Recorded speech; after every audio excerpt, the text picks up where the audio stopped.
芷楼，我的女儿，娘不得不离开你，前往武界，不得不封印你体内的慧根。只有这样，才能隐藏你真实的血脉，让你做个最不起眼的普通人，才能保你逃过命中最大的劫数。芷楼，莫怪娘，愿你平安。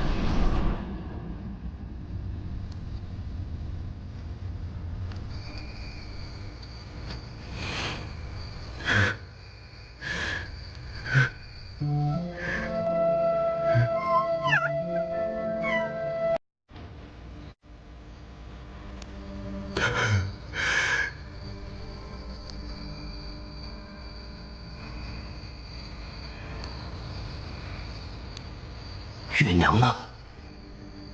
她知道你对她的情感，怕你阻拦。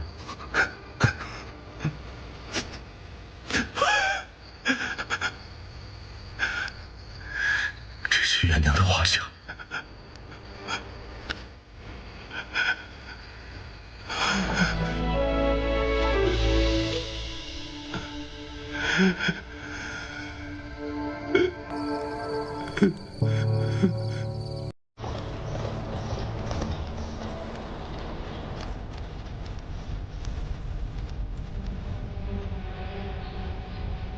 我等奉五京城主之命，前来带走贵府不久前出生的婴孩，请速速将人交出。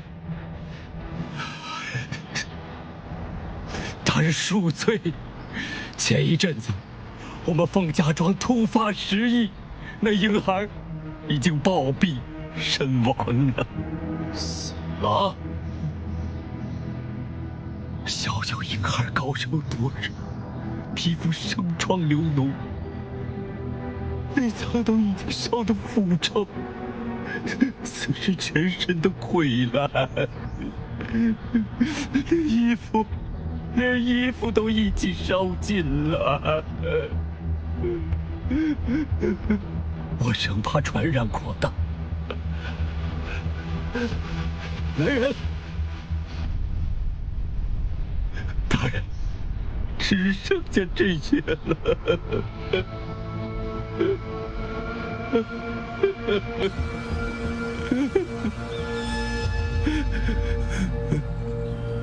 节哀。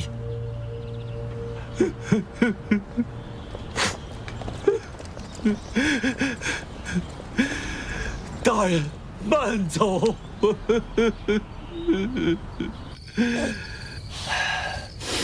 二弟，从今往后，对外人别说月娘是我的妾室，她随外人私奔逃走。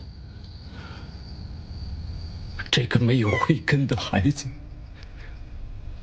便是我的亲生骨肉。他会活得很艰难，会成为你的耻辱，会被整个凤家庄所不齿，也会恨你这个父亲。只要能保护好月娘的骨肉，这种代价不算什么。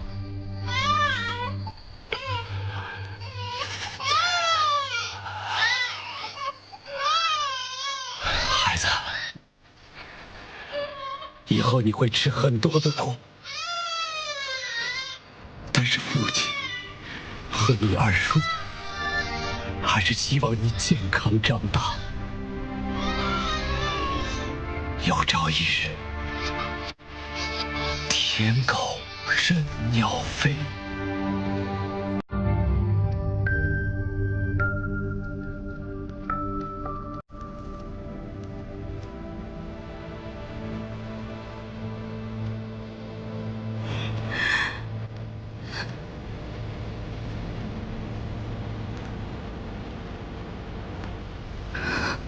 我恨了他这么多年，我竟然什么都不知道。我们凤家庄势单力薄，我们一直怕意图谋害你娘之人察觉到你的存在，你爹只能隐藏你的身份。二叔，你们的苦心，我明白了。这么多年，谢谢二叔。若没有您教会我医术，我也无法在凤家庄平安的长大。沈冷侯爷在死之前，给武京城发过一封书信，声称我们为了跟龙族联姻，会魂在先。可现如今，你将冷侯爷打死了，恐怕在劫难逃。这其中的原委，我会向武京城解释清楚。若有责罚，也是我应该承担的。事情症结不在此者，而在武京城主是否愿意放过你。他须知你没有妨碍武京圣女与龙族联姻，才能从根本上解决此事。我与楚木商之间本就是场交易，况且我与他的假婚礼也并没有完成。那你现在作何打算？我娘说，去武京办完事就会回来。可是这么多年，她杳无音讯。你说，她是出了什么事，还是她？我现在既已知道真相，我就不能坐视不管。我要去武京城，找回我娘。你想清楚了吗？武京，那里可能面临重重危险。与其在笼子里困死，不如在飞翔时坠落，也算看过天空与日出。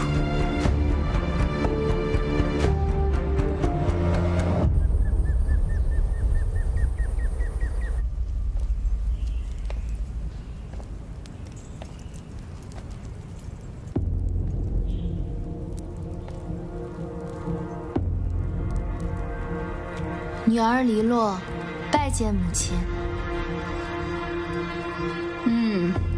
不错，不过你还缺一身足以与武京圣女身份相匹配的衣服。母亲最疼女儿了，那些不过是给上帝看的花架子，最重要的是过几日的验身仪式。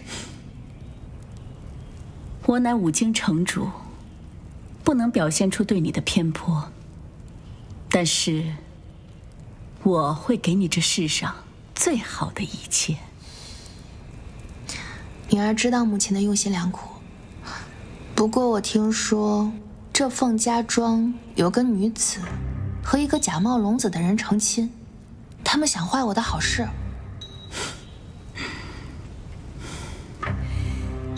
就是这个表情，要让天下最尊贵的男人，未来的龙帝怜惜你。记住，你的目标是要成为这个世界上至高无上的女人，成为龙后。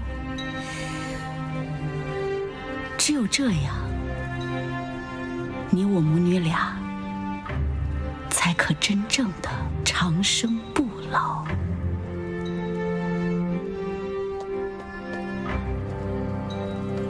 鬼头托给城主请安。凤家庄那边要尽快调查清楚，我绝不允许任何人坏了我女儿的好事。遵命。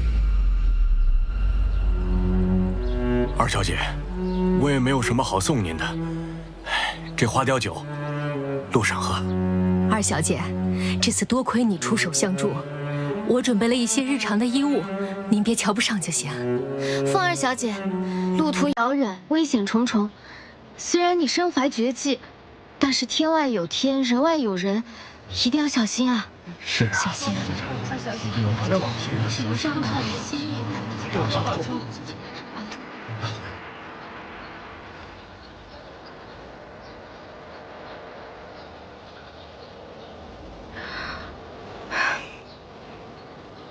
你们的好意，我心领了。各位乡亲，我此次去往武京城，自会尽力而为，也希望各位可以好生照顾好自己，照照顾好凤家庄。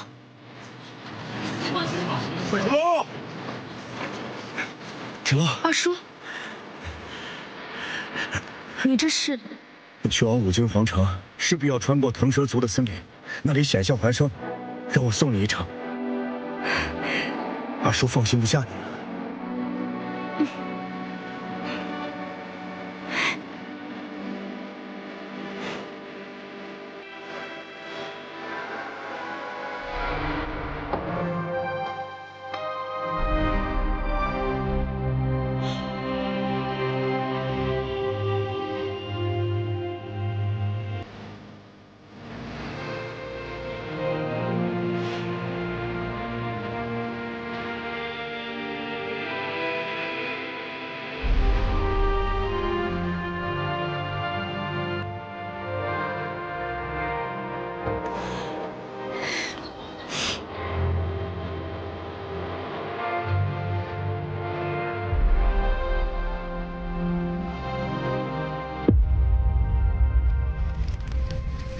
少主，你身上的雷形之伤只恢复了皮肉伤口，其中内伤需要你以自身龙珠休养恢复，切莫再动用大量真气。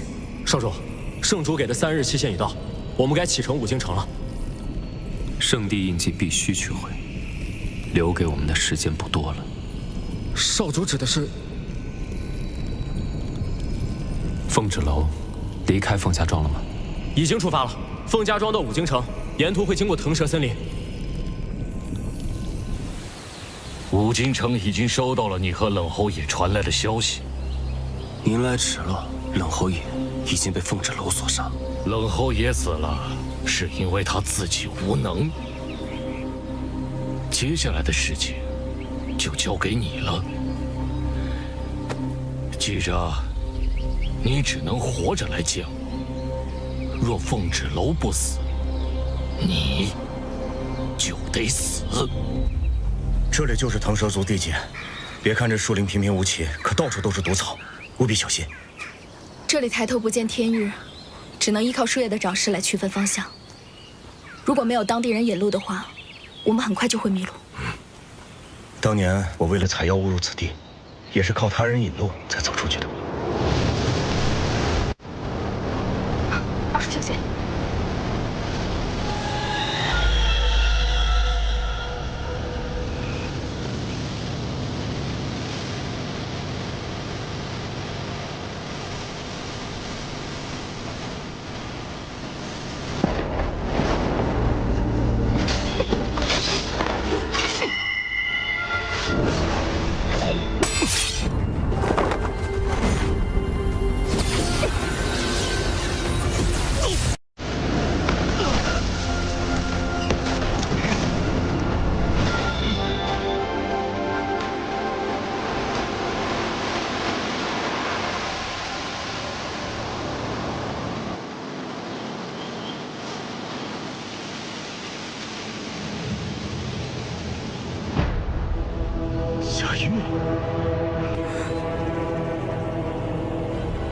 贾玉，你终于不装了。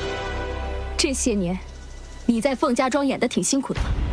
凤芷楼，你是什么时候发现我的？在你想毁我清白之时，你的脉象根本就不是痴傻之人。放开！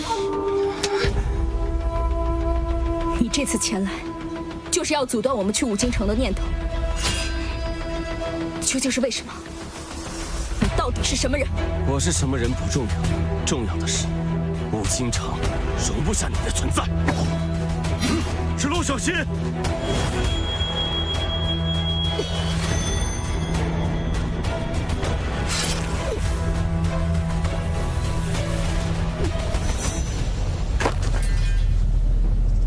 我现在已有9条慧根，你这点本事还不够看的。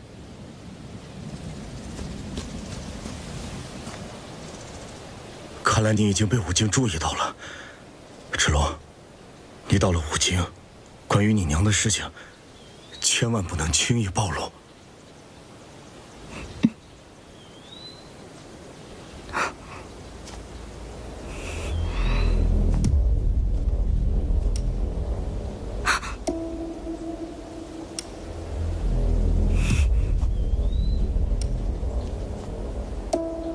叔，二叔，二叔，你去哪儿了？二叔，二叔。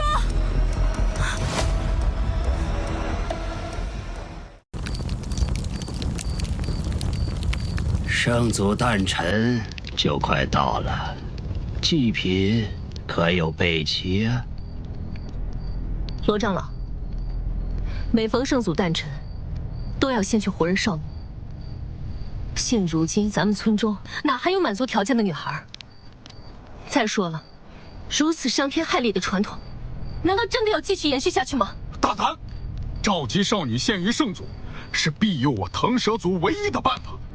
张长老，你一而再、再而三地提出异议，怕是有逆反之心。咱们族中女子本就稀缺，再这么下去，我腾蛇族必会断子绝孙。张长老，你只怕腾蛇族没了女人，难道你就不怕圣祖雷霆之怒，殃及全族吗？既然找不到合适的祭品，我看还是按老规矩，凤灵雀，让他做出选择。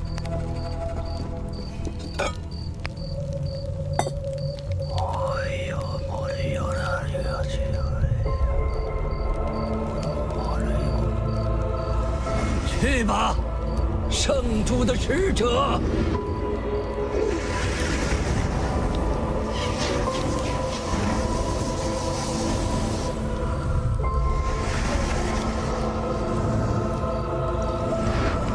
快起来！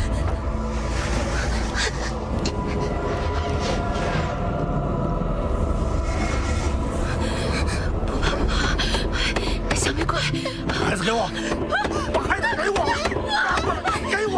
我求你了！孩子给他们，他们全家都得死！我求你了！献给圣祖是我们的荣耀。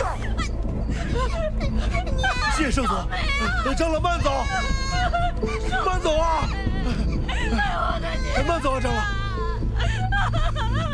这样的家园，逼我起来又有何用？张长老，仙人来报，森林陷阱里捉住一个外族男人，现已被关入地牢，去看看。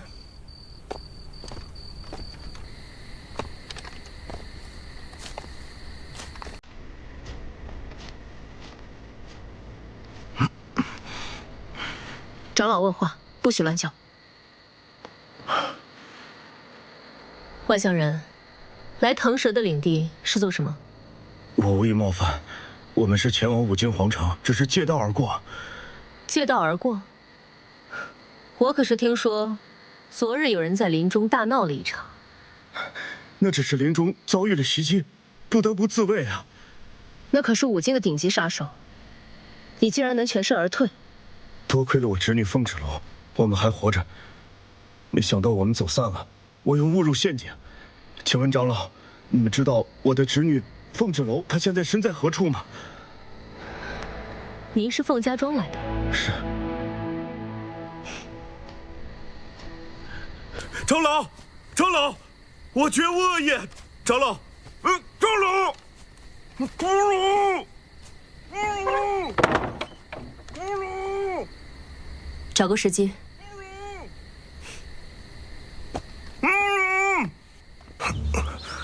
怎么回事？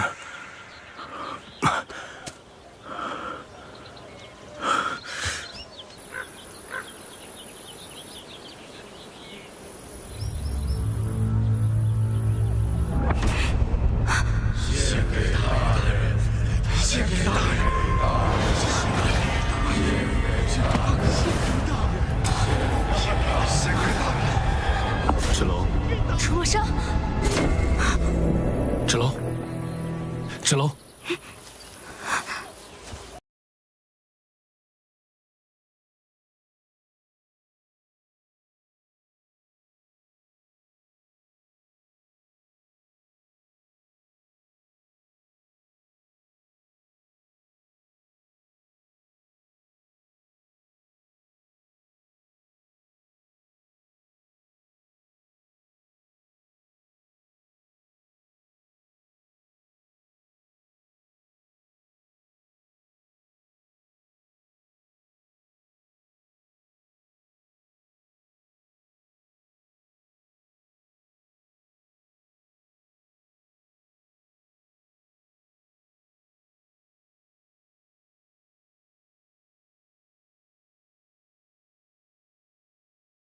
不见了。这个森林里的瘴气特别邪门，一不小心就会进入幻境。我刚才看到一群女孩被困在一起，说要献给什么大人。腾蛇族有一处神秘的山穴，里面住着一位从未露面的圣祖，庇护着这片地界，才使腾蛇族安稳之境。刚才的瘴气，估计也是为了抵御外敌生出的。少主，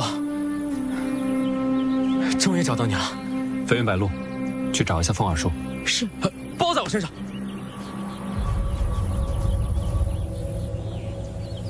我们在此稍等片刻。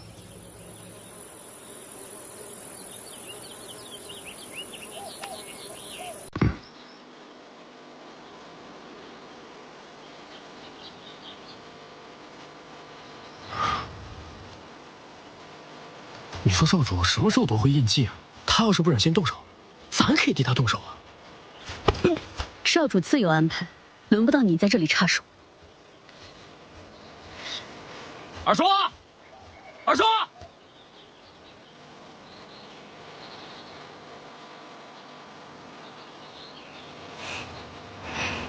感觉你这次回来和之前有点不太一样。我不是一直这样吗？我说的不是外表，而是你越来越像个人。你真是越来越会说话。你这次回去，那个整天想置你于死地的兄弟怎么样了？他已经受到惩戒了。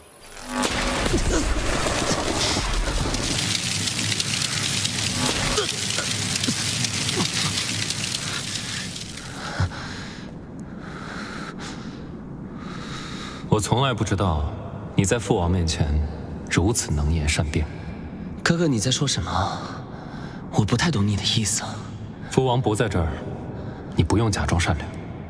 若不是我亲身体会到过你的恨意和背后插刀的本领，我真会怀疑是我的记忆出了差错。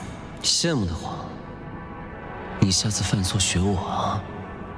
事到如今，还不知悔改。这次是我棋差一步，没想到半路冒出凤之楼这号人物。我来只是想告诉你，无论我们两个谁成为龙帝，你始终都是我兄弟，这一点永远不会改变。不要摆出高高在上的姿态教训我，在父王以及整个龙族的眼里，我连与你争夺的资格都没有。他们的眼里只有你，我不需要你的怜悯和同情，更不需要这份兄弟之情。所以你这次回来，是找到取回印记的方法了吗？杀了凤之楼，取回圣地印记，迎娶五经圣女。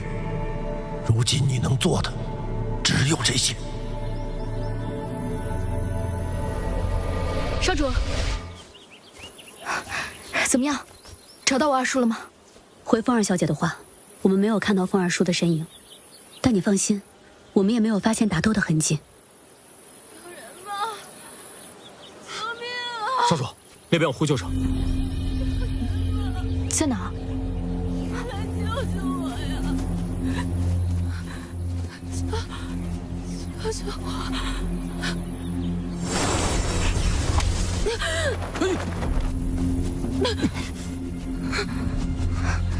姑娘，你没事吧？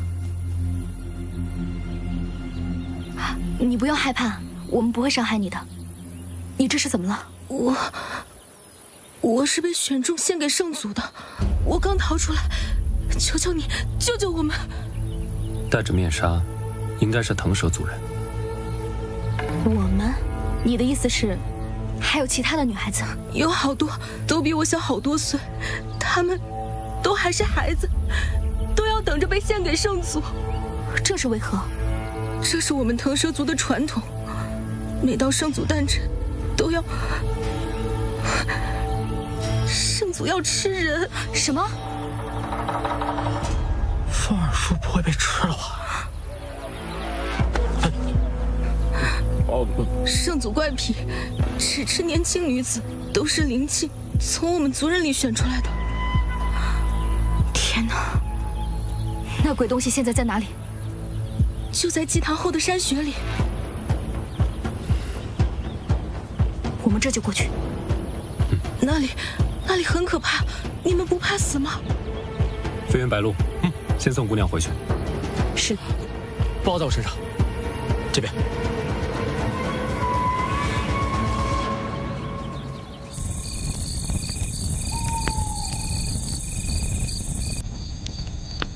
被养大，只为了传宗接代，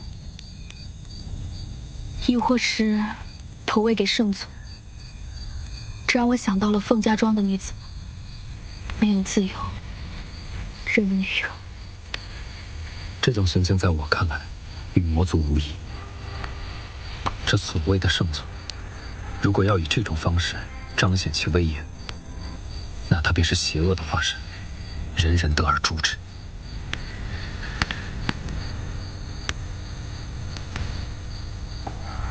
你走了以后，发生了很多事情。我爹他为了救凤家庄，牺牲了他自己。我想去五京城找我娘，可如今连二叔的下落都不明。我还想要去救那些女孩，可是我现在，我真的不知道该怎么办。别担心，我一直都在。神明不会为你做任何事情，但一定会听到你最真诚的祈祷。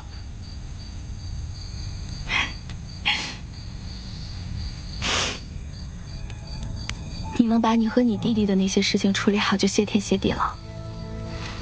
我没有再怪你离开的意思。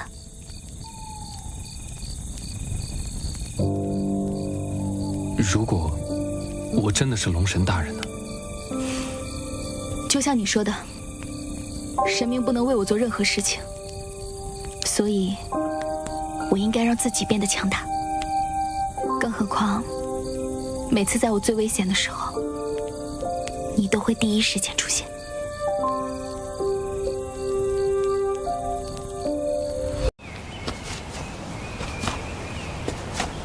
这个地方，我好像来过，好像是在幻境里。什么人？鬼鬼祟祟的。芷楼，二叔，我终于找到你了。二叔，你去哪里了？你有没有怎么样？身上有没有受伤？我没事，到处都是巡逻队。我刚才看见一队人押着一堆女孩上了马车，叫声很凄惨。我们要不要帮帮他们？是不是到后面山穴去了？我听闻好像是走什么山路，五京。去五京？这是怎么回事？芷楼，此事有蹊跷，我们兵分两路。飞渊、白鹿，你们和二叔去拦截那辆马车，我和楚木生去后方山穴看看。芷楼，山穴很危险，二叔不允许你去。二叔，我现在已经不是以前那个废物了。放心，我会护他周全。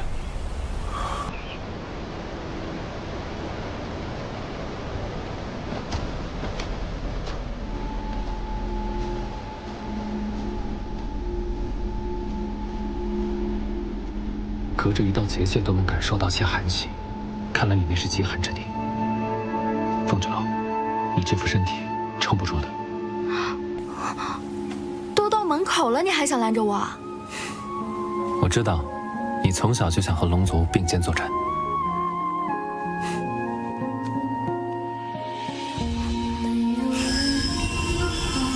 没有路可逃，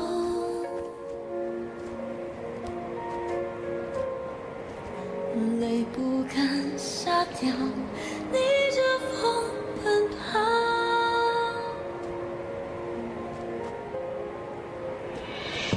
爱过，恨过，恋过，错过，却忘了。要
你刚才给我吃了什么？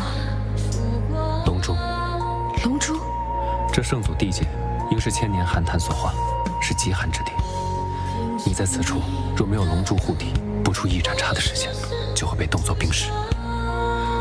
可是龙珠是你们龙族的修炼本命，你把龙珠给了我，那你自己怎么办？我是龙族，没什么大碍。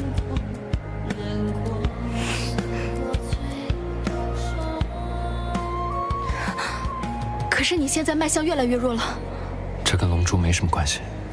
那你的身体是怎么回事？我明明已经给你解毒了，你为什么还会有内伤呢？犯了错，受惩罚是应该的。都怪我，你这次回来我都没有好好的关心你，我都没有注意到你身上的伤，我总觉得你们龙族是不会有事的。从这出去，过不了几天，伤就恢复了。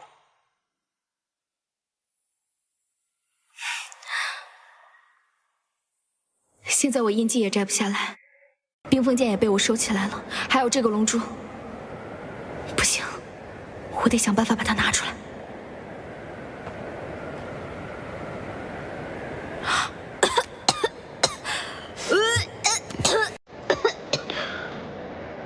等龙珠在你体内流转12个时辰，我会帮你取出来。那这12个时辰你怎么办呢？如果冷了，你就给我些热水，别让我冻死就行。你现在还怪会开玩笑的。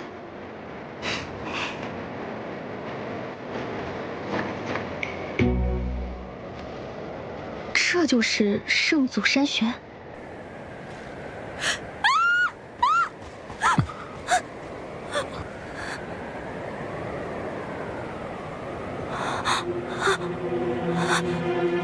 天不怕地不怕的凤蛰楼，还怕这个？这可是白骨哎！你说这些白骨会不会就是那些无辜的女孩？不像。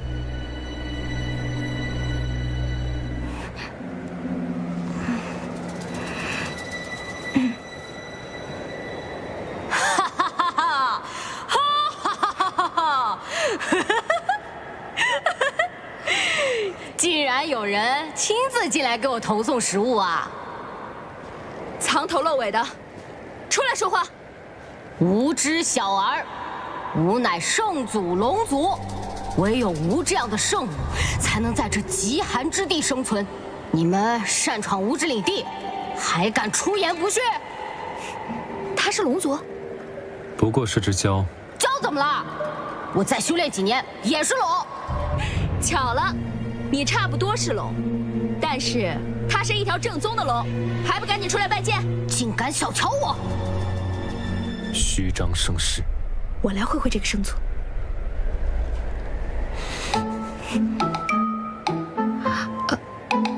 那你要不去那边坐着？明白。哎你，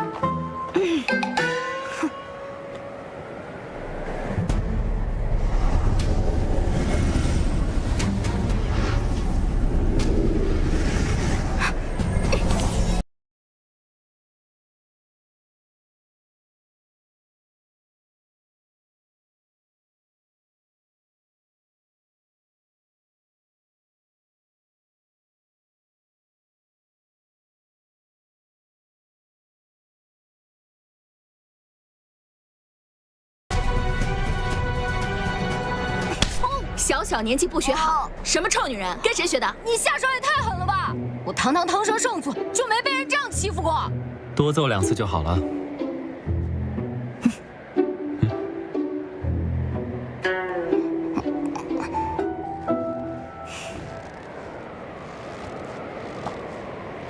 说，为什么用残忍的手段让整个腾蛇族成为你极端的信徒？我用力量滋养腾蛇森林，他们供养我，满足我口腹之欲。这种修炼方法怎么残忍了？你靠喝人血、吃人肉来提升修为，你还敢说你不残忍？呸！人血这么恶心，我才不吃呢！我只吃他们上供的牲畜。你还敢撒谎？烧鸡，我最爱吃烧鸡了。我不活了，我老脸都给丢尽了。说了不吃人，我就是不吃人。腾蛇族人一直都是用牲畜来供养我的，不信你看，这是山羊，这是烧鸡，烧鸡有点多，我最爱吃烧鸡了。确实没有人骨。那腾蛇族给你献活人是怎么回事？这是造谣！我几百年来一直被困在此地，从未见过什么活人献祭。你是被困在此地？那道结界啊，至今不出，你们也出不去了。此地我生，有我圣祖魂宝在，保证你们吃喝不愁。请把你圣祖2个字去掉。你出不去，是因为你修为太低，但是他不一样。快要被冻死了！哎，楚梦生，楚梦生，楚梦生，楚梦生，你快醒醒！你别吓我！这里尽是极寒之气，时间久了他会被冻死的。那怎么办？你们都有龙族气息啊？你体内是不是有龙珠啊？你的热量就可以帮他取暖啊。对。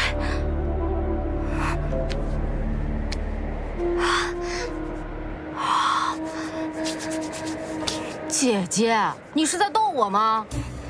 啊，你得抱着他，贴着身体交换气息，龙珠才能发挥作用啊！你赶紧啊，别犹豫了，不然咱们都出不去。那你转过去。你快点啊，脱衣服！你这不是人的，真没有羞耻心。这叫坦诚相见。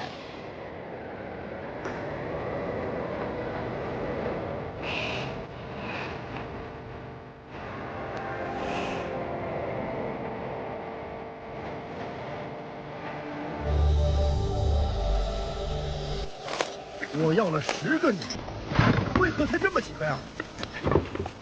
现在都想养儿子，那女孩一生出来，要么卖了或者是人，越来越少了。你可记好了，王老板和刘掌柜专门说了，要是凑不齐人数，我再去想想办法啊！你们凡人也太复杂了，动手啊！走，走，干嘛呢？走啊！走嘛了？哎，成事不足败事有余。你们是谁啊？按辈分，你得管我叫太爷爷。我是你太奶，叫我二叔就行。哎，不能让他们跑了，放他跑几公里。小女孩子，来。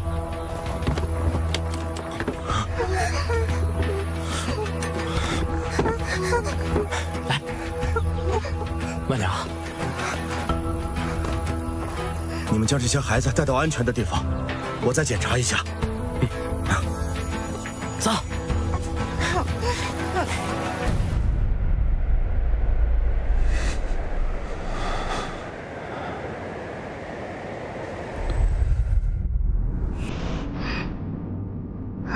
你终于来了。谁？谁在跟我说话？这是哪儿？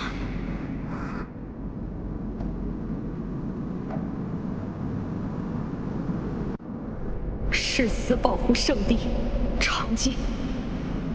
异界魔族，休想伤我族类！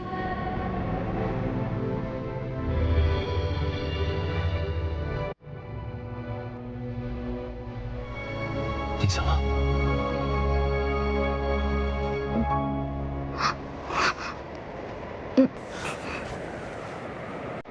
休息的好吗？那你呢？你没事吧？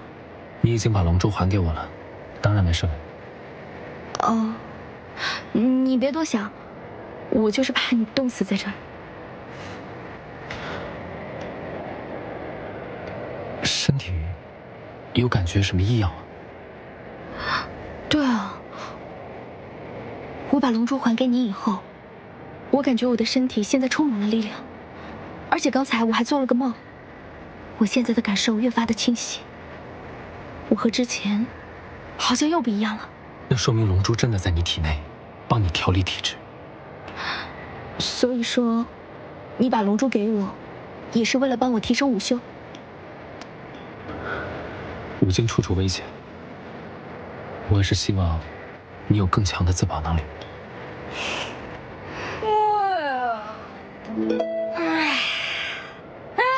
行了行了，没死没死，咱们可以出去了吧？快带我出去！你不是圣祖吗？这里是你的地界，你想出去干嘛？什么破圣祖啊！我只是一条弱小无助的骄，900年了，多少妖兽毒物在这里互相撕咬，最后只剩下我这么一只小可怜。求求你了，快带我出去吧，别留我孤零零的关在此处了。你是真的不知道那些被献祭的女孩人在哪里？姐姐，我真的不知道啊。是被腾蛇族的长老转移到了别处。或许飞渊白鹿那边才是正解。姐姐，我们出去聊好不好？好，但是你得答应我，出去了以后你得帮我揭穿腾蛇族的骗局，要不然的话，姐姐，我肯定听你的，就你对我好，我不听你的听谁的？求求你了，快带我出去吧！我虽然没有龙珠，但是我有内丹，我可以保护你，为你出生入死。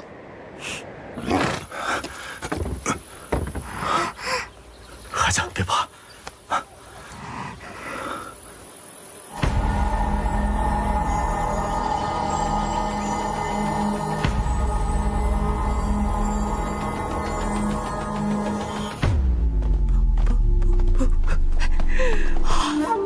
900年了，我终于自由了！龙族为我大剑万岁！再回来！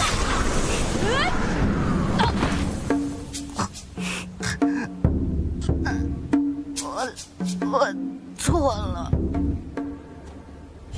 族人们，这个外族男人袭击了我们的族人，拦截并放走了圣族的祭品，严重亵渎了我们圣族。为此，我们决定将这外族男人和这对母女一并土祭，以为圣祖之灵。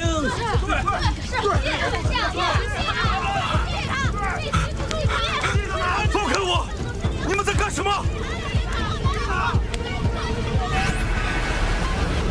住手！罗长老，你这是在草菅人命！你是什么东西？胆敢违背圣祖的旨意？这到底是圣祖的旨意，还是你们的意思？你也是同伙吧？来人，把他绑了，一并处击！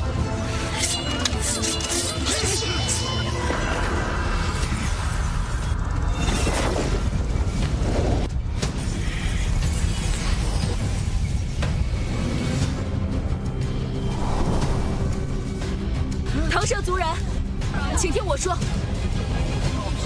是谁啊？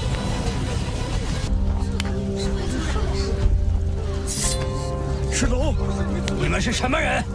胆敢熄灭圣火？要以女子性命来供奉圣祖的传统，纯属无稽之谈。从始至终都是人为捏造。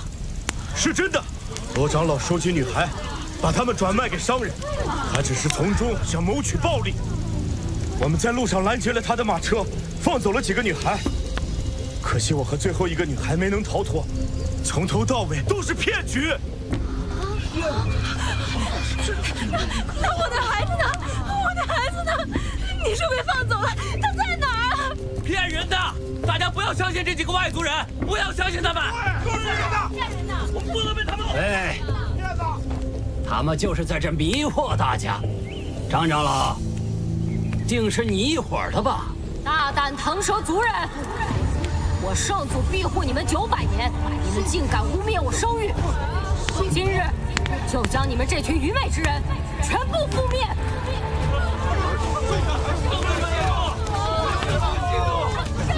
起来，起来，都起来！族人们都起来！圣祖怎么会从山穴出来？别在这装神弄鬼了！哦，是吗？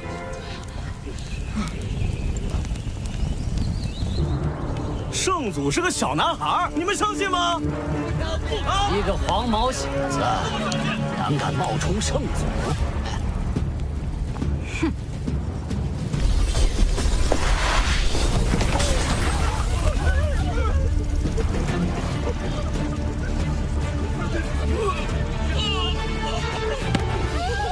圣祖真的显灵了！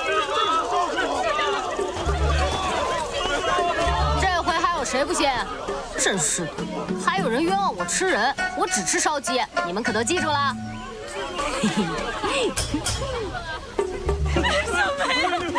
小梅，没事吧？打死娘了！嘿，我错了，我知错了。求求你们饶了我吧，我只是做个生意糊口而已啊。我的姐姐，我的族人，那么多女孩，她们都被你们贩卖，如今还想请求我们饶恕？来人，将她打入地牢，永世不得见光！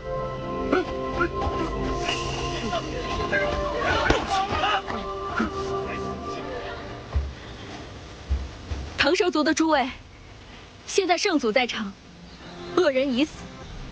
所谓恐惧，并非自然而生，就像你们男子头上的兜帽，女子脸上的面纱，都是人为编织出来，一张又一张束缚你们的大网。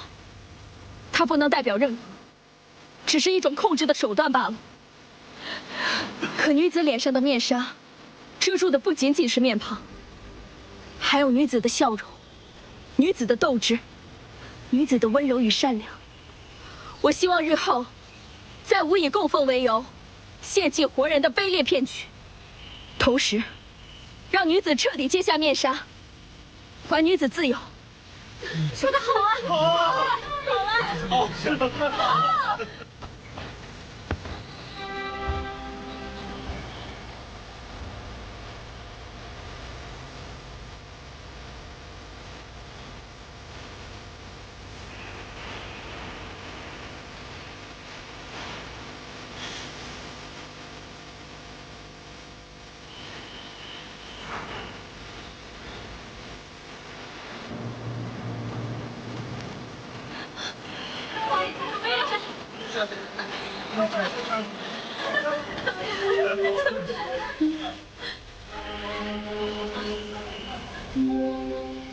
小徐家的孩子已无大碍，休息几天便能病愈。还有那个狩猎人王有德，他的腿疾，时间有限，无法根治，切莫让他雨天出行。哦，对了，这森林里有一种花，虽然有毒，但是去掉花心泡水，却能清热解毒。具体方法我已经绘制出来了，交给你们医师了。楚木少，你要不先上车等我吧？我刚才说的你都听清楚了吗？多谢。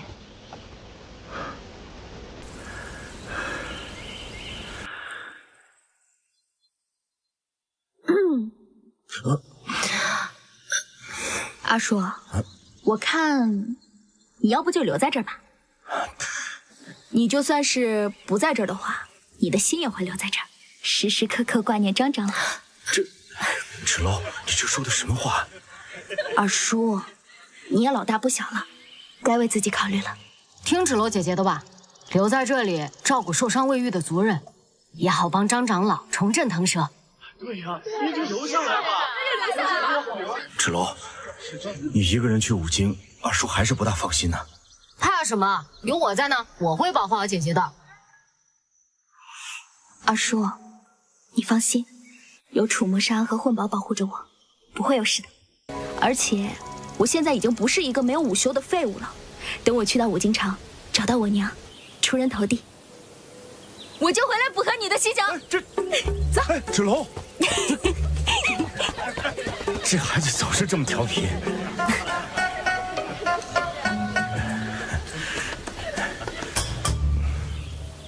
少主，龙珠与你性命攸关。这次你为了奉芷楼穿越山穴结界，将龙珠渡给他，简直太冒险了。芷楼前往五星城，凶多吉少。龙珠可以激发他的潜力，让他在五星城可以自保。没想到，怎么了，少主？龙珠帮他达到了战神体质。战神体质？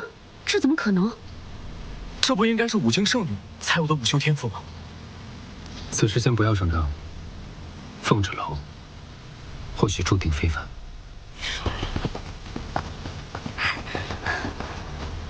走吧。接下来我们会跟武京城城主见面，在离落武京圣女血脉没有验证之前，我们是不是应该避免少主与凤池楼见面？少主他自有安排，切莫暴露少主身份，尤其是那只鹪。那只鹪。哎，你二叔怎么没在？糟了，咱把他给落了。哎，冷静冷静，他留在腾蛇族完成他的人生大事了。什么人生大事？说了是人生大事，你这鸟懂个屁！小屁孩，你得叫我一声祖宗。姐姐，我们是不是到武京城了？哦，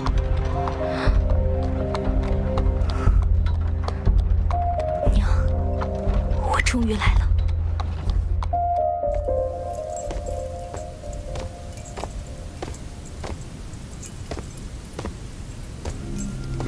母亲，您的驻颜汤药。愿母亲青春永驻。你向来是乖巧，深知我心。因为我本来就是母亲的乖女儿。启禀城主，传闻中与龙族有所瓜葛的凤家庄二小姐凤芷楼进城了。那个杀了冷侯家父子的村姑，属下无能，不知他使了什么方法，竟然杀了我派去的探子，还收服了腾蛇那帮不服管的野人，被他侥幸走出了腾蛇森林。一个村姑都拦不住，我养你在武京城有何用？城主息怒，属下的探子回报，那凤芷楼不过是运气好，捡到了龙族落难的虾兵蟹将，这才有了慧根翻了身。所谓嫁给龙族的那场婚礼，其实并没有举办成功。无论她嫁的是真龙族还是虾兵蟹将，为了我离落的龙后之位，还是得不留后患。母亲，我们有文如拜月长老，武如鬼头陀将军，皆是你的左膀右臂，有什么可怕的？可不久就是确定你武京圣女身份的关键时刻，我不希望有任何闪失。鬼头陀，我给你3日时间，瞄准其行踪，千万不可大意。慢着，吩咐下人要好好招待一下这个凤家庄来的乡巴佬，好好尽一下地主之谊。哇，不愧是龙族啊！你们在武京里还有置业？哎，我跟姐姐住哪边啊？文宝，你跟我一起住。不行，我只跟姐姐一起住。不行，男女有别。啊？什么男女啊？怎么跟个人似的？我们不是只有雌雄之分吗？雄性也是男的。可我还是个小孩啊。900岁的小孩。少主，就让我陪凤二小姐和棍宝住在西侧，那边空房足够，让飞云陪你，也好有个照应。我都行，反正茅草屋我都住了10几年了，这个房子对我来说简直像宫殿一样。棍宝，咱俩去街上买点日常衣食吧。好，走。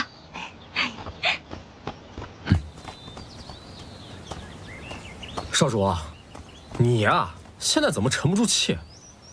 这人族有一种调味品，叫醋，有点酸。荒唐！我堂堂龙族，岂会嫉妒一只蛟蛇？况且还是个孩子。900年的孩子啊！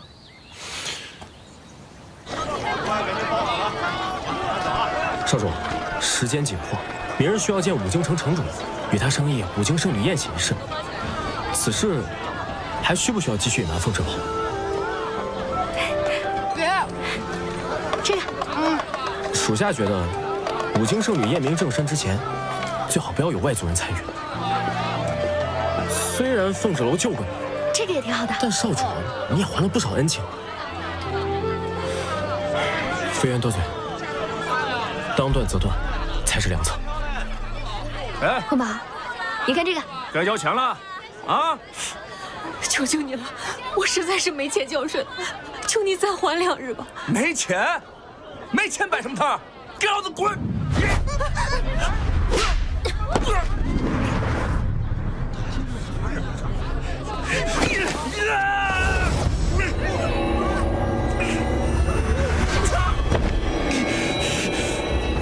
这开了慧根就是鬼娘啊！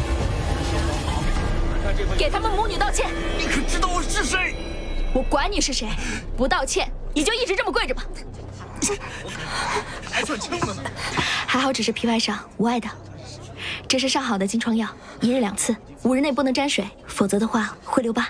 请问小姐你是医师？岂止医师，我姐可是神医。谢谢。来人呐！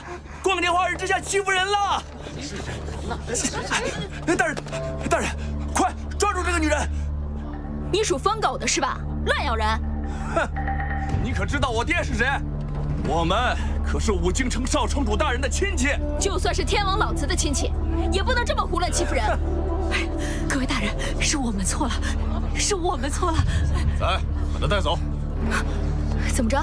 你们武京城就这么不分青红皂白？自然不会。少城主来了！参见少城主！参见少城主！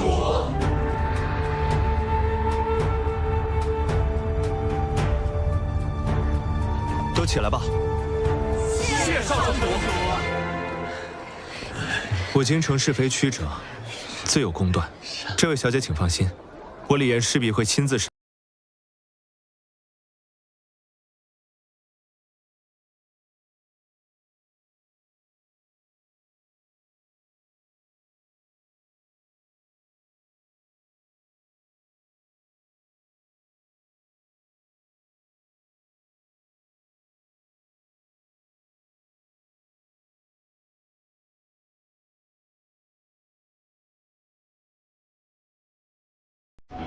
也的确挺帅的。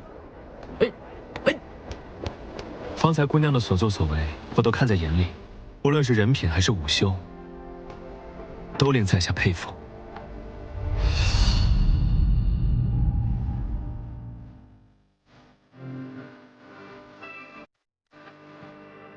花随鸟语，守护朝去无踪。如星月于旷野，沉江的好匆匆。如飞雪落掌心，融化在檐下中。如你惊鸿一瞥，怎我能可一梦？如漫漫荒草中，萤火刹那稍纵。如两叶知晚风，拨乱发丝朦胧。